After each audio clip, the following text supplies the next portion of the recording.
கடந்த மாதம்தான் லண்டனில் தனது சிம்பொனி இசை அரங்கேற்றத்தை வெற்றிகரமாக முடித்துவிட்டு சென்னை திரும்பினார் இளையராஜா.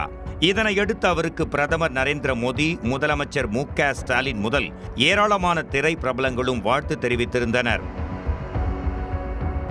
அதேபோல் இளையராஜாவும் அடுத்தடுத்து பல ஊடகங்களுக்கு பேட்டி கொடுத்து தனது இசை பயணம் குறித்து சிலாகித்து பேசி வருகிறார்.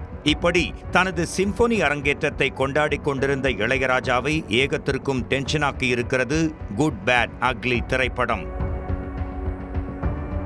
ஆதிக் ரவிச்சந்திரன் இயக்கத்தில் அஜித் ஹீரோவாக நடித்திருக்கும் குட் பேட் அக்லி திரைப்படத்தை மைத்ரி மூவி மேக்கர்ஸ் தயாரித்துள்ளது.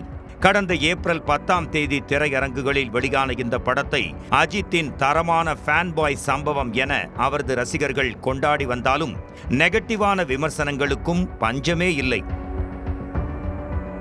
குறிப்பாக அஜித்தின் பழைய படங்களில் இருந்து சம்பந்தமே இல்லாமல் ஏராளமான ரெஃபரன்ஸ்கள் இருந்ததோடு 90களில் இட்டடித்த பாடல்களையும் அன்லிமிட்டடாக ஆங்காங்கே வைத்திருந்தார் ஆதிக். அதில் இளையராஜா இசையில் சூப்பர் ஹிட் அடித்த இளமை இதோ இதோ, ஏஞ்சோடி மஞ்சக்குருவி, ஒத்த ரூபா தாரே ஆகிய பாடல்களும் இடம்பெற்றிருந்தன. முக்கியமாக குட் பேட் அக்லி ரிலீஸ் ஆன பின்னர் ஒத்த ரூபாயும் தாரேன் பாடல் 2K கிட்ஸ்களையும் ஆட வைத்தது. ஆனால் இப்போது குட் பேட் அக்லி படக்குழுவை ஆட்டம் காண வைத்திருக்கிறார் இளையராஜா. அதாவது தான் இசையமைத்த 3 பாடல்களை அனுமதி இல்லாமல் பயன்படுத்தியதற்காக 5 கோடி ரூபாய் இழப்பீடு தருவதோடு உடனே அந்த பாடல்களை திரைப்படத்தில் இருந்து நீக்க வேண்டும். மேலும் 7 நாட்களில் எழுத்துப்பூர்வமாக நிபந்தனையற்ற மன்னிப்பு கேட்க வேண்டும். இல்லையெனில் வழக்கு தொடர்வேன் என மைத்ரி மூவி மேக்கர்ஸுக்கு நோட்டீஸ் அனுப்பியிருக்கிறார் இசைஞானி இளையராஜா.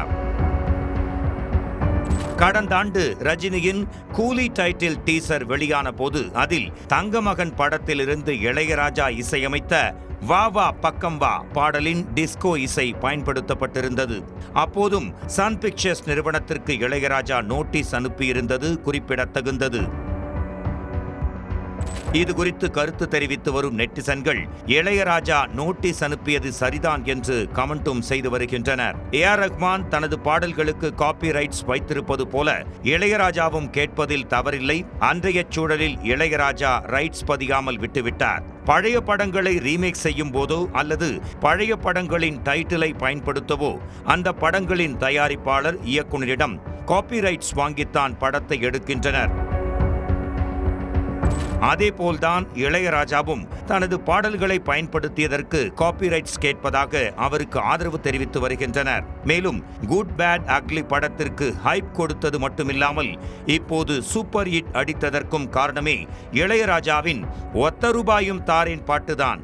அதுக்கும் இளையராஜா செக் வைத்துள்ளது அஜித் ரசிகர்களை அதிர்ச்சியில் ஆழ்த்தியுள்ளது.